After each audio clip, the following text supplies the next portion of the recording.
منبر نور پہ تشریف فرما باوقار علماء کرام، نعت خوان حبیب کبریا، ائمہ مساجد،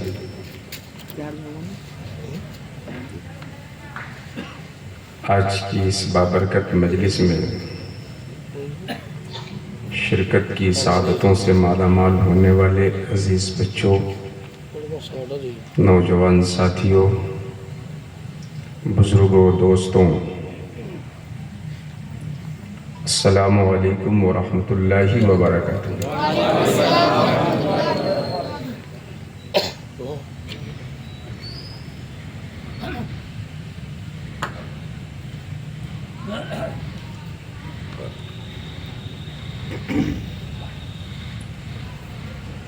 الحمد لواجب الوجود مفید الارزاق،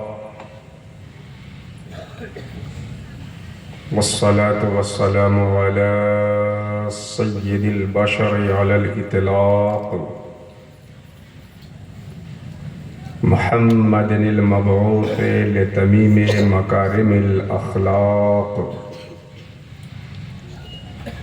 وعلى آله مصابيح الدجى وأصحابه مفاتيح الجوى، أما بعد،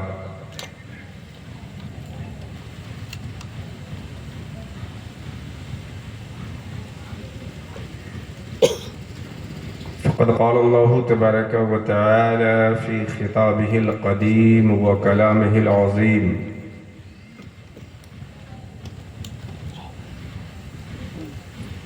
اعوذ باللہ من الشیطان الرجیم، بسم اللہ الرحمن الرحیم۔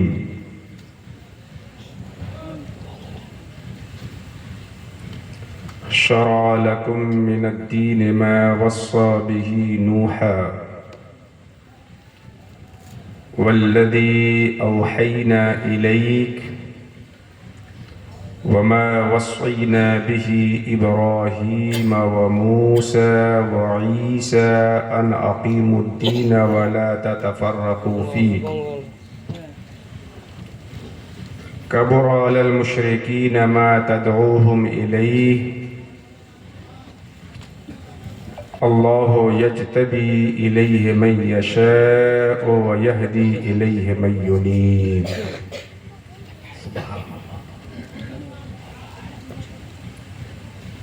وقال تعالى في مقام آخر: قل يا أهل الكتاب لستم على شيء حتى تقيموا التوراة والإنجيل وما أنزل إليكم من ربكم، وفي مقام آخر: ولو أنهم أقاموا التوراة والإنجيل وما أنزل إليهم من ربهم لأكلوا من فوقهم ومن تحت أرجلهم منهم أمة مقتصدة وكثير منهم ساء ما يعملون۔ صدق الله العلي العظيم، وبلغنا رسوله النبي الأمين الكريم، ونحن على ذلك لمن الشاهدين والشاكرين، والحمد لله رب العالمين۔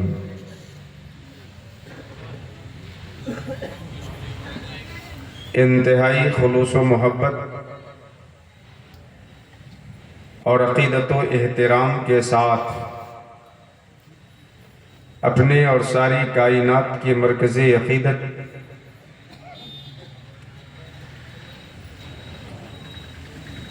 تاجدار دو عالم، خاتم پیغمبراں، سیاح لامکاں، ارواحنا فدا جناب محمد رسول اللہ صلی اللہ تعالی علیہ وسلم کی مقدس بارگاہ میں درود پاک پیش کر لیں۔ پڑھی: اللہم صلی علی سیدنا شفیعنا حبیبنا مولانا محمد وعلی آل سیدنا و مولانا محمد بارک وسلم۔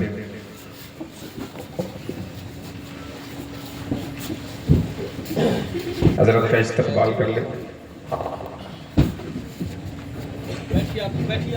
نعرے تکبیر، نعرے رسالت، فیضان پیر مجیب کانفرنس، خانقاہ مجیبیہ، خانقاہ مجیبی، آمد آل رسول۔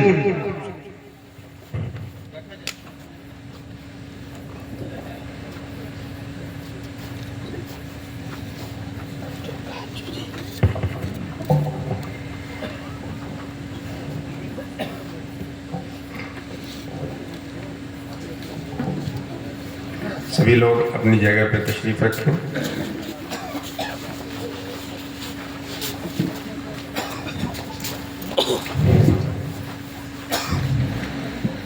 ایک بار پھر انتہائی خلوص و محبت کے ساتھ درود پاک پیش کر لیں۔ اللہم صلی علی اللہم صلی علی سیدنا شفیعنا حبیبنا مولانا محمد وعلی آل سیدنا و مولانا محمد بارک وسلم صلاة تبقى وتدوم بدوام الملك الحي القيوم۔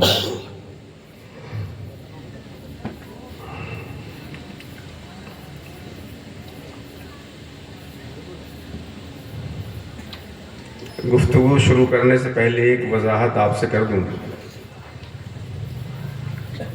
ناظم اجلاس نے میرے نام کے ساتھ مصباحی کا لاحقہ لگایا ہے،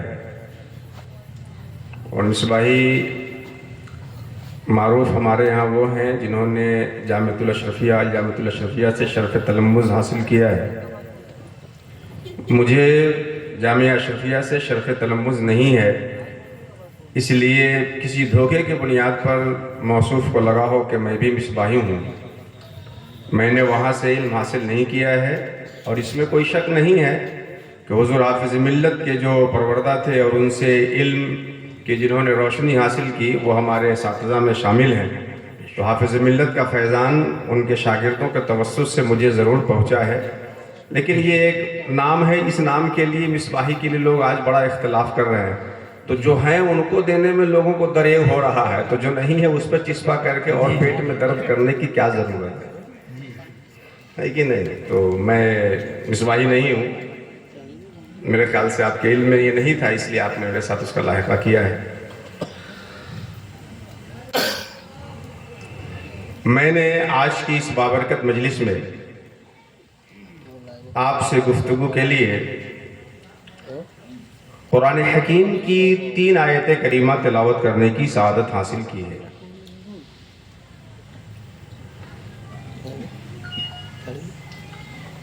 سب سے پہلی آیت کریمہ جو میں نے آپ کے سامنے تلاوت کی سورہ شورى کی آیت نمبر 13 ہے۔ اللہ تبارک و تعالی فرماتا ہے کہ شرع لکم من الدین ما وصى به نوحا، مصطفیٰ ہم نے آپ کے لیے اسی دین کا حکم کیا ہے، اسی دین کو مشروع کیا ہے جس کا حکم میں نے نوح کو دیا تھا۔ والذی اوحینا الیک، اور ہم جو آپ پہ وحی کر رہے ہیں، میں نے جو آپ پہ وحی کی، وما وصینا بہ ابراہیم وموسیٰ وعیسیٰ، اور جس کا حکم ہم نے ابراہیم، موسیٰ اور عیسیٰ کو دیا۔ آپ پہ وحی کی اور جس کا حکم میں نے ابراہیم، موسیٰ، عیسیٰ کو دیا، وہ یہ ہے کہ ان اقیموا الدین ولا تتفرقوا فیہ، کہ دین کو قائم کرو اور اس دین میں تفرقے میں مبتلا مت ہو۔ کبر علی المشرکین ما تدعوہم الیہ، مشرکوں کو یہ بڑا گراں گزرتا ہے جس کی طرف آپ انہیں بلاتے ہیں۔ اللہ یجتبی الیہ من یشاء، اللہ جسے چاہتا ہے چن لیتا ہے، منتخب کر لیتا ہے، مجتبی بنا لیتا ہے۔ وَيَهْدِي إِلَيْهِ مَن يُنِيبُ، اور جو اللہ کی جانب لو لگائے اللہ اسے اپنی راہ کی ہدایت عطا فرماتا ہے۔ بے شک، سبحان اللہ۔ یہ سورہ شورى کی آیت کریمہ ہے۔ آپ بڑی متانت کے ساتھ اور بڑی سنجیدگی کے ساتھ گفتگو سن رہے ہیں، اور اسی طرح سے گفتگو سننی بھی چاہیے تاکہ کچھ کا کچھ نہ سنے آدمی، اس آیت کریمہ کے اندر اللہ سبحانہ و تعالی نے نبی کریم صلی اللہ علیہ وسلم کو مخاطب بنا کے فرمایا شرع لکم من الدین ما وصى به نوحا، مصطفیٰ آپ کے لیے میں نے اسی دین کو مشروع کیا ہے جس کا حکم میں نے نوح کو دیا تھا۔ تو رسول اللہ جس دین اسلام کو لے کے آئے ہیں یہ کوئی نیا دین نہیں ہے، اصول کے اعتبار سے وہی دین ہے جو حضرت آدم اور حضرت نوح کے ذریعے سے انسانوں کو ملا تھا۔ آگے اللہ تعالیٰ فرماتا ہے وَالَّذِي أَوْحَيْنَا إِلَيْكَ، ہم آپ کی جانب جس بات کی وحی کر رہے ہیں وَمَا وَصَّيْنَا بِهِ إِبْرَاهِيمَ وَمُوسَى وَعِيسَى، اور جس کا حکم ہم نے ابراہیم، موسیٰ اور عیسیٰ کو دیا۔ یہ 5 اولو العزم پیغمبر کا ذکر اس میں آ گیا۔ شرع لکم میں نبی کریم صلی اللہ تعالی علیہ وسلم، نوح، ان کے بعد ابراہیم، موسیٰ، عیسیٰ علیہم وعلی نبینا الصلاۃ والتسلیم، یہ 5 انبیاء کرام کا اللہ رب العزت نے اولو العزم رسولان اعظام کا اللہ رب العزت نے ذکر فرمایا اور فرمایا کہ میں نے ان سب کو جو حکم دیا اور مصطفیٰ آپ کو بھی جو حکم دیا وہ یہی کہ ان اقیم الدین، دین کو قائم کرو، دین کو اپنی زندگی میں نافذ کرو، اپنی پریکٹیکل لائف میں اس دین کو اپلائی کرو۔ وَلَا تَتَفَرَّقُوا فِيهِ، اور اس دین کو اپنی زندگی میں قائم کرنے کے بجائے فرقے میں مت بٹو، تفرقے میں مت بٹو، دین کی تقسیم میں مبتلا مت ہو، بلکہ اس دین کو اپنی زندگی میں قائم کرنے کی کوشش کرو۔ یہ آیت کریمہ ہوگی۔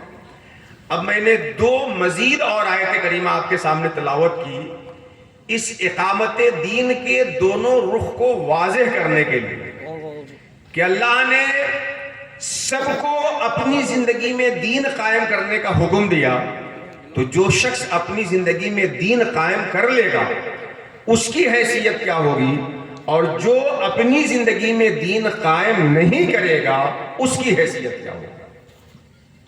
اللہ نے دین قائم کرنے کا حکم دیا، اس کا حکم پہلی آیت سے سمجھ میں آیا۔ جو دین اپنی زندگی میں قائم کرے گا اس کا مقام کیا ہے، اور جو قائم نہیں کرے گا اس کا مقام کیا ہے، اس کے لیے میں نے 2 الگ الگ آیتیں پڑھی ہیں۔ اللہ سبحانہ و تعالیٰ فرماتا ہے قُلْ يَا أَهْلَ الْكِتَابِ لَسْتُمْ عَلَى شَيْءٍ حَتَّى تُقِيمُوا التَّوْرَاةَ وَالْإِنْجِيلَ وَمَا أُنزِلَ إِلَيْكُم مِّن رَّبِّكُمْ۔ یہ وہ آیت ہے کہ سفیان ابن عیینہ، بڑے جلیل القدر محدث فقیہ، وہ کہتے ہیں کہ قرآن حکیم کی سب سے زیادہ ڈرا دینے والی آیت، جھنجھوڑ دینے والی آیت، اپنی اوقات اور حیثیت کا پتہ بتا دینے والی آیت وہ یہی ہے کہ قل، مصطفیٰ آپ کہہ دیجئے، یا اہل الکتاب، اے کتاب والو جنہیں اللہ نے کتاب عطا کی، لستم علی شیء، تمہاری کوئی حیثیت نہیں ہے، حتی تقیموا التوراۃ والانجیل، جب تک کہ تم تورات کو، انجیل کو اور جو قرآن اللہ کی جانب سے اتارا گیا اس قرآن کو اپنی زندگی میں قائم نہیں کر لیتے۔ کہہ دیجئے اہل کتاب سے کہ تمہاری کوئی حیثیت نہیں ہے جب تک اللہ کے دین کو، اللہ کی کتاب کو اپنی زندگی میں قائم نہیں کر لیتے۔ دوسری والی آیت کہ جو اپنی زندگی میں دین قائم کر لے گا اس کا مقام کیا ہوگا؟ اللہ تعالیٰ فرماتا ہے وَلَوْ أَنَّهُمْ أَقَامُوا التَّوْرَاةَ، اگر جنہیں کتاب ملی وہ کتاب کو اپنی زندگی میں قائم کر لے، تورات، زبور، انجیل اور قرآن جو ملا، اگر انسان اپنی زندگی میں اسے قائم کر لے، لَأَكَلُوا مِنْ فَوْقِهِمْ وَمِنْ تَحْتِ أَرْجُلِهِمْ، تو اپنی زندگی میں دین قائم کرنے والے آسمان کی برکتوں سے بھی کھائیں گے اور زمین کی رحمتوں سے بھی حصہ پائیں گے۔ جو اپنی زندگی میں دین قائم کر لے گا لَأَكَلُوا مِنْ فَوْقِهِمْ، وہ اوپر سے بھی کھائے گا نیچے سے بھی کھائے گا، اللہ اوپر سے رحمتیں اتارے گا، بارش کے قطروں کو اتارے گا، زمین سے پھل نکالے گا، سبزیوں کو نکالے گا، قسم قسم کے نعمتوں کو نکالے گا۔ اللہ اوپر والے کو یعنی اس کے حاکم کو بھی اس کے لیے منصف بنا دے گا اور اس کے ماتحتوں کو بھی اس کا مؤدب بنا دے گا۔ اب یہ دونوں آیتیں اپنے سامنے رکھی، جب تک انسان اپنی زندگی میں دین قائم نہیں کرتا اس کی حیثیت کچھ بھی نہیں، یوں تو سید بھی ہو، مرزا بھی ہو، افغان بھی ہو، سب کچھ ہو، بھلا بتاؤ تو مسلمان بھی ہو۔ دین اگر کوئی شخص اپنی زندگی میں قائم نہیں کرتا، اللہ فرماتا ہے لستم علی شیء، تم کچھ نہیں ہو، تمہاری کوئی حیثیت نہیں ہے۔ اور اگر کوئی شخص اپنی زندگی میں دین قائم کر لیتا ہے تو اللہ تعالیٰ اسے زمین و آسمان کی ساری نعمتیں عطا فرما دے گا، وہ زمین سے بھی آسمان سے بھی ساری نعمتوں کو کھانے والا بنے گا۔ جو شخص اپنی زندگی میں دین قائم کر لے گا اس کو صرف کھانا ہی ملے گا ایسا نہیں ہے، جو دین قائم کرے گا اس کو نتیجہ کیا ملے گا؟ وہ نتیجہ تو سورہ شورى میں اللہ نے بیان کیا، اللہ یجتبی الیہ من یشاء ویہدی الیہ من ینیب۔ جو اپنی زندگی میں دین قائم کرتا ہے بعض کو اللہ مجذوب سالک بناتا ہے، مجتبی بنا لیتا ہے، اور بعض کو سالک مجذوب بناتا ہے، اسے اپنے راہ کی ہدایت عطا فرماتا ہے، اسے اپنا قرب عطا فرماتا ہے، اسے اپنا بنا لیتا ہے۔ من کان للہ کان اللہ لہو، جو اللہ کا ہو جاتا ہے اللہ اس کا ہو جاتا ہے، اور جس کا رب ہو جاتا ہے اس کا سب ہو جاتا ہے۔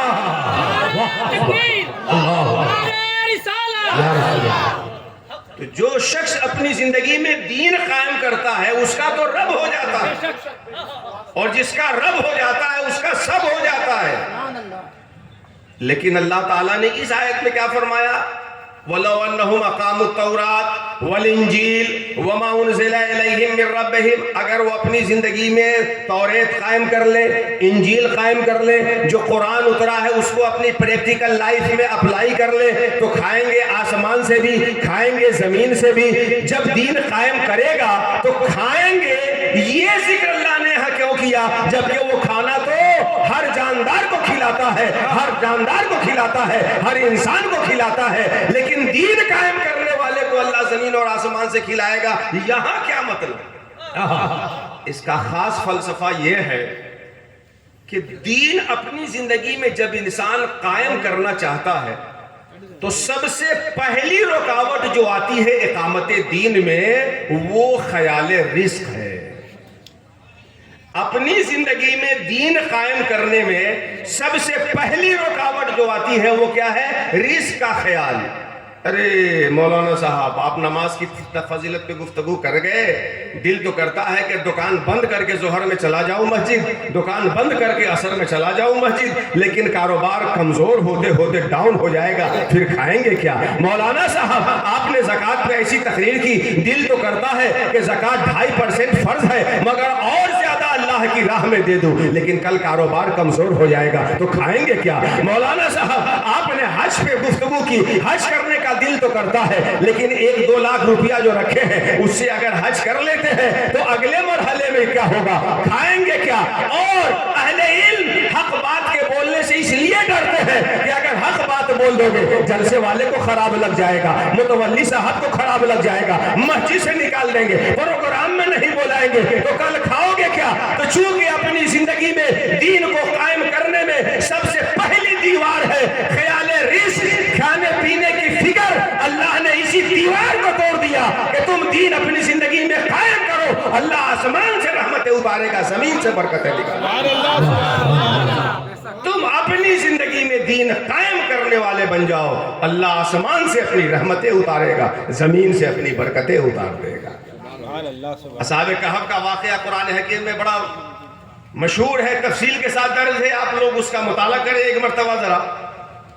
اصحاب کہف جب اپنی زندگی میں دین کو قائم کرنے کے لیے جہاں دین پہ عمل نہیں کر پا رہے تھے وہاں سے کوچ کی، ہجرت کی اور پہاڑ کے ایک غار میں پناہ لے لی تاکہ اللہ کے دین کو اپنی زندگی میں قائم کر سکے۔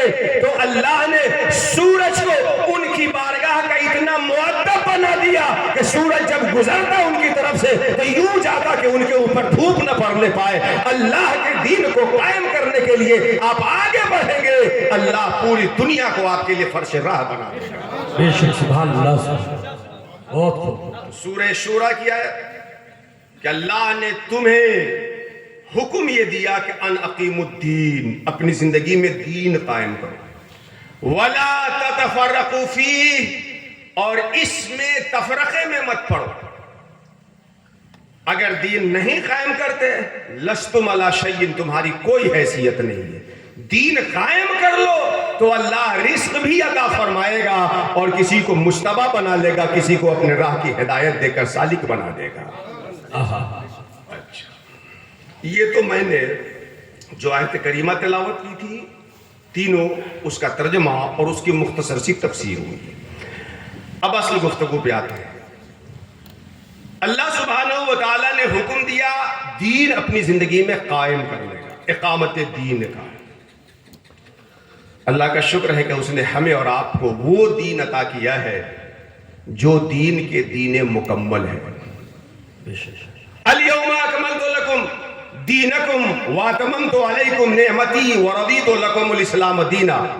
آج میں نے آپ کے لیے آپ کا دین مکمل کر دیا, آپ پہ اپنی نعمتیں پوری کر دی, اور بحیثیت دین میں نے اسلام کو پسند کر لیا. ہمارے جسم کا ہر بال زبان بن جائے اور اس نعمت پہ اللہ کا شکر ادا کرے کہ اس نے ہمیں اسلام کی نعمت دی, تو اس نعمت کا ہم سے شکر ادا نہیں ہو سکتا ہے. لیکن اس دین کے حوالے سے چونکہ یہ دین جتنا اہم ہے اتنی ہی آسانی سے ہمیں اور آپ کو مل گیا. یہ دین اسلام جتنا اہم ہے اتنی ہی آسانی کے ساتھ ہمیں اور آپ کو مل گیا ہے. اور قاعدہ یہ ہے کہ جس چیز کو پانے میں آدمی کو جتنی مشقت ہوتی ہے, انسان کو اس کا احساس اور اس کی اہمیت کا اسی قدر احساس اور پتہ ہوتا ہے. اور جو چیز انسان فری میں پا جاتا ہے قیمتی ہونے کے باوجود اس کی اہمیت جیسا کہ ہونی چاہیے انسان نہیں محسوس کر پاتا. ہم اور آپ اسلام کے لیے کیا کیے؟ مسلمان کے گھر میں پیدا ہوئے, دادا بابا نے مسلمانوں جیسا نام رکھا, ختنہ کی, مسلمانی ہو گئی, ہو گئے پکے مسلمان. عید کا دن آتا ہے تو سوئی کھا لیتے ہیں, بقرعید میں قربانی کر کے گوشت کھا لیتے ہیں مسلمان. اس اسلام کو ہم نے بڑی آسانی سے پایا, ہمارے بزرگوں نے بڑی آسانی سے ہم تک پہنچایا. اسی لیے اس کی جیسی قدر کی جانی چاہیے ہم ویسی قدر نہیں کرتے. آپ اندازہ کریں کہ جیب میں سے کسی کے 10 روپے گر جائے, بازار گیا سامان خریدنے میں دھوکے سے 10 روپے گر گیا, گھر آنے کے بعد جب پتہ چلتا ہے تو اسے افسوس ہوتا ہے کہ نہیں ہوتا؟ ہوتا ہے, کئی بار ہوتا ہے, بار بار ہوتا ہے. آپ مجھے بتائیں, دھوکے سے 10 روپے گر گیا ایک بار تو کئی بار افسوس کرتے ہیں, اور جان بوجھ کر کے کئی وقت نہیں کئی سالوں کی نماز چھوڑے ہیں, کئی رمضان کے روزے چھوڑے ہیں, کئی سال سے زکوٰۃ نہیں دیتے جس کو اللہ نے فرض کیا ہے. ہوتا ہے افسوس. جس قدر اہمیت اجاگر ہے اس 10 روپے کی, ویسے ہی اگر اہمیت سمجھ میں آئی ہوتی تو ضرور ہمیں افسوس ہوتا, ضرور ہمیں افسوس ہوتا. اس اسلام کی اہمیت کو پیغمبر دو عالم صلی اللہ علیہ وسلم کی تبلیغ کے مشقت کے تناظر میں دیکھیے کہ اللہ کے رسول کتنی مشقتوں کو برداشت کر کے اس اسلام کی تبلیغ کرتے ہیں. اس اسلام کی اہمیت کا اندازہ کربلا کے مقام پہ, کربلا کے میدان میں ننھے علی اصغر کے جذبے سے سمجھے, امام علی اکبر کے شوق شہادت سے سمجھے, امام حسین رضی اللہ تعالیٰ عنہ اور ان کے رفقا کی قربانی سے سمجھے کہ جنہوں نے اس اسلام کی خاطر اپنی رگوں کا ایک ایک قطرہ دینا گوارا کیا, مگر اس کے اصول کو کوئی مسخ کرے یہ ہرگز گوارا نہیں کیا ہے. اور اس اسلام کی اہمیت کو سمجھنا ہے تو ان مشائخ کے قلوب اور درد سے سمجھے جو گاؤں گاؤں نگر نگر جا کر بغیر نذرانہ کی لالچ کے، بغیر کسی کھانے پینے کے اصل انتظام کے جا کر لوگوں کے دلوں میں ایمان کی شمع جلاتے رہے، وہ لوگوں کو مسلمان کی بنانے کی نعمت سے سرفراز فرماتے رہے۔ تو یہ اسلام ان کی سینوں سے سمجھ میں آئے گا۔ بڑی عظیم نعمت اللہ نے ہمیں اور آپ کو اسلام کی شکل میں دیا ہے۔ اب ذمہ داری یہ ہے کہ ہم اس اسلام کو اپنی زندگی میں نافذ کر لیں اور آپس میں اس اسلامی احکام کے بارے میں تفرقے میں نہ پڑے، بٹوارے میں نہ پڑے، گروہ بندی میں نہ جائے۔ کوشش یہ ہونی چاہیے کہ یہ دین ہماری زندگی میں نافذ ہو جائے، ہماری زندگی میں قائم ہو جائے۔ اب اقامت دین کے حوالے سے جو میں آپ کے سامنے گفتگو کرنے جا رہا ہوں، اس کے 3 اہم پوائنٹس ہیں جس پہ میری گفتگو گردش کرے گی۔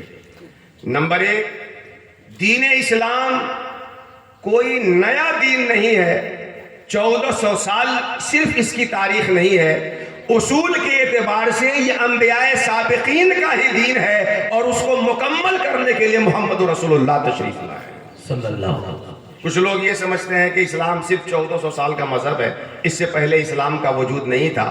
ان کو یہ چوک ہے، ان سے یہ بھول ہوتی ہے کہ اسلام کو صرف 1400 سال کا مذہب گردانتے ہیں۔ اسلام اپنے اصول کے اعتبار سے، اپنے قواعد کے اعتبار سے وہی دین ہے جو حضرت آدم لے کے آئے، جس کا حکم اللہ نے حضرت نوح کو دیا، اور اس آیت کے مطابق حضرت موسیٰ کو، عیسیٰ کو، ابراہیم کو، تمام انبیاء کو اصول کے اعتبار سے جس دین کا حکم دیا، یہ وہی دین اسلام ہے۔ بے شک۔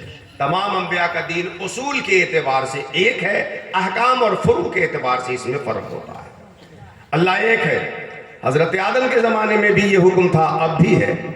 فرشتے اللہ کے بندے ہیں، بیٹے نہیں، بیٹی نہیں۔ حضرت آدم کے زمانے میں بھی یہ حقیقت اپنی جگہ مسلم تھی، اب بھی یہ حقیقت ہے۔ اچھے لوگ جنت میں جائیں گے، برے لوگ جہنم میں جائیں گے، اس میں کوئی تبدیلی نہیں ہونی ہے۔ یہ تب بھی اصول تھا، اب بھی یہی اصول ہے۔ اللہ ایک ہے، پاک اور بے عیب ہے۔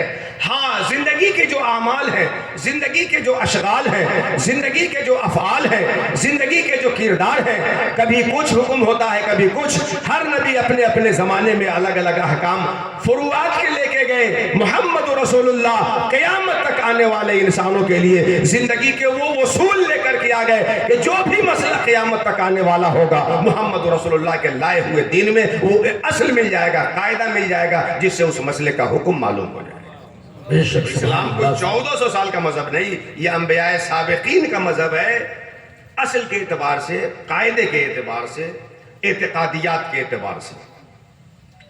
دوسری چیز آپ کو یہ جاننی ہے کہ یہ اسلام جو سابق انبیاء کا بھی دین تھا، نبی کریم صلی اللہ علیہ وسلم نے اس دین کو مکمل کیا۔ بڑی پیاری روایت ہے، اللہ کے رسول صلی اللہ علیہ وسلم فرماتے ہیں کہ میری مثال ایسے ہی ہے کہ ایک عمارت بنانے والے نے عمارت بنوائی اور اس کے گوشے میں ایک اینٹ کی جگہ خالی چھوڑ دی۔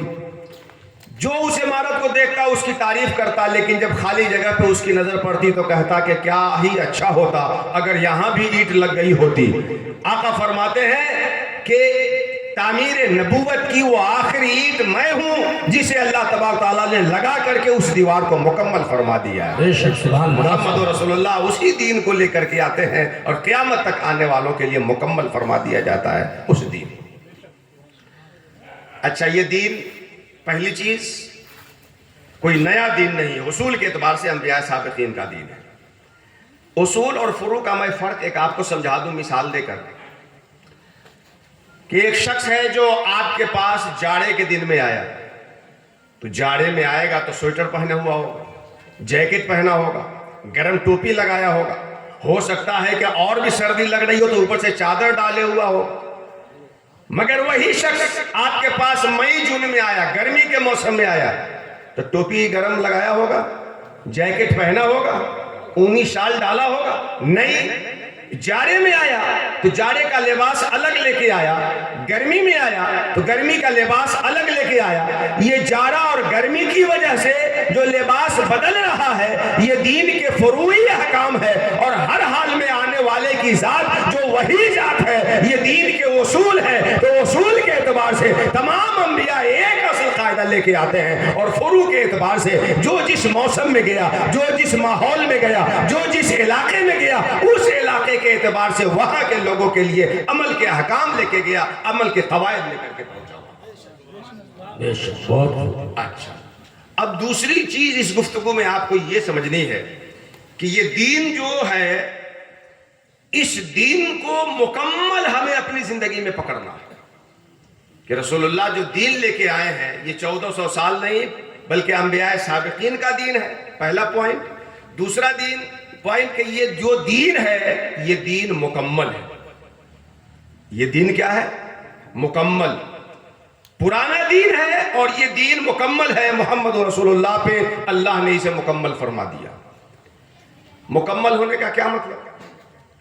مکمل ہونے کا دو مطلب۔ ایک مطلب تو یہ کہ قیامت تک جتنے مسئلے ہوں گے، حلال حرام جائز ناجائز یہ وہ، سب کے اصول اس دین میں اللہ نے بیان فرما دیا۔ کوئی ایسا مسئلہ نہ ہوگا جو اصل کے اعتبار سے اس دین کے اندر پایا نہ جائے گا۔ بے شک یہ دین مکمل ہے، حلال و حرام کا کوئی مسئلہ اس میں مخفی اور پوشیدہ نہیں، چھپا ہوا نہیں، اللہ نے سب واضح کر دیا ہے، سب بیان فرما دیا ہے اس کے اصول کو۔ اور یہ دین مکمل ہے، اس کا ایک دوسرا معنی یہ ہے کہ زندگی کا جیسا بھی موڑ آئے، زندگی کی جیسی بھی گھاٹی آئے، زندگی میں جیسی بھی استھتی اور سچویشن آئے، یہ دین چونکہ دین مکمل ہے اس لیے انسان زندگی کے ہر دور میں اس دین پہ عمل کرتا رہے گا۔ کوئی دور ایسا نہ آئے گا جس میں اسلام پہ عمل کرنا محال اور مشکل ہو جائے۔ یہ دین مکمل ہے۔ آج کل لوگ کہتے ہیں کہ جی آج کل دین پہ عمل کرنا بڑا مشکل ہے، بڑا مشکل ہے، بڑا مشکل ہے، اور یہی پڑھ کے دین سے اپنے آپ کو الگ کرتے ہیں اور شیطان ان کے لیے بہانہ بنا دیتا ہے۔ یہ دین مکمل ہے۔ مکمل ہونے کا مطلب کہ زندگی کے ہر موڑ پہ قابل عمل ہے، زندگی کے ہر مرحلے میں یہ دین ایسا ہے کہ اس کو اپنایا جا سکتا ہے۔ کوئی مرحلہ انسان کی زندگی کا ایسا نہ ہوگا جہاں دین پہ عمل نہیں کیا جا سکتا۔ اس دین میں اللہ نے لچک رکھی ہے، اس دین میں اللہ نے وسعت رکھی ہے، اس دین میں اللہ نے آسانی رکھی ہے، اس دین میں اللہ نے بندوں کے حالتوں کی رعایت رکھی ہے، اس دین میں اللہ نے بڑا حسن رکھا ہے، بڑی خوبی رکھی ہے۔ کوئی مرحلہ انسانی زندگی کا ایسا نہ ہوگا کہ دین اسلام پہ عمل مشکل ہو جائے گا، کوئی مرحلہ ایسا نہ ہوگا۔ آپ ایک مثال سے دیکھیں، وہی آج کل گرمی کے دن میں آپ پنکھے چلاتے ہیں، پنکھا بالکل مکمل ہے، چل کر کے ہوا دے رہا ہے، لیکن یہ پنکھا جاڑے کے دنوں میں قابل استعمال رہ جاتا ہے؟ نہیں رہتا۔ ہیٹر جو جاڑے میں آپ اپنے روم کو گرم کرنے کے لیے لگاتے ہیں وہ بالکل مکمل ہے، روم پورا گرم کر دے رہا ہے، لیکن مئی جون میں وہ لائق استعمال رہ جاتا ہے؟ نہیں ہے، تو مکمل، مگر ایک اعتبار سے وہ مکمل ہے، دوسرے اعتبار سے اس میں نقص ہے کہ گرمی میں اس کا استعمال نہیں ہو سکتا تو جاڑے میں اس کا استعمال نہیں ہو سکتا۔ مگر دین اسلام ایسا نہیں کہ کبھی اس پہ عمل کیا جا سکے اور کبھی عمل نہ کیا جا سکے، کبھی لائق استعمال رہے کبھی لائق استعمال نہ رہے۔ یہ دین مکمل ہے، صبح قیامت تک یہ اسلام لائق استعمال رہے گا، زندگی کے ہر موڑ پہ اس پہ عمل ہوتا رہے گا۔ بے شک سبحان اللہ۔ زندگی کا کوئی بھی دور آئے اسلام قابل استعمال رہے گا، اپنی پریکٹیکل لائف میں اپلائی کیے جانے کے قابل رہے گا۔ میں ایک دو مثال دے کے آگے بڑھوں۔ نماز کے لیے وضو ایک اہم شرط ہے، مگر کوئی شخص ایسی جگہ ہے جہاں اس کے پاس پانی نہیں، یا پانی ہے مگر وضو کرے گا تو بیماری بڑھ جائے گی، اب وہ دین پہ کیسے عمل کرے؟ نماز پڑھ کے رب کی بارگاہ میں حاضری کیسے دے؟ یہ دین چونکہ دین مکمل ہے، پانی نہیں ہے، مٹی پہ ہاتھ مار کے اللہ کی بارگاہ میں حاضری کا شرف حاصل کر لو۔ رکوع، سجدہ، قیام نماز کا اہم رکن ہے، لیکن کسی شخص کو قیام پہ قدرت نہیں، اب وہ نماز کیسے پڑھے گا؟